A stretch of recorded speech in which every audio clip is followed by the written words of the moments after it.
akalain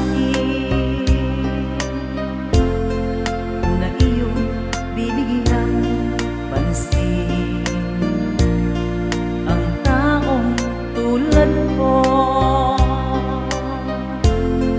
Di dapat mahalin. Ang tanging alay ko sa'yo, aking Ama, ay buong buhay ko, puso't kaluluwa.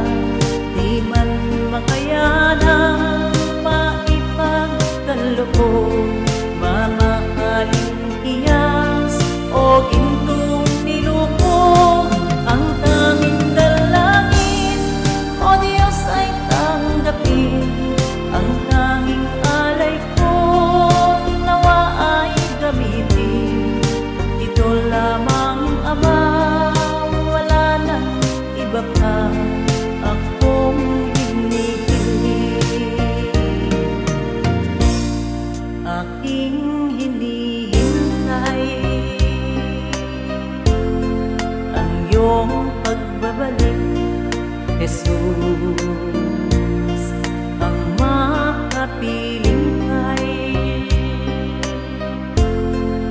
kagalak ang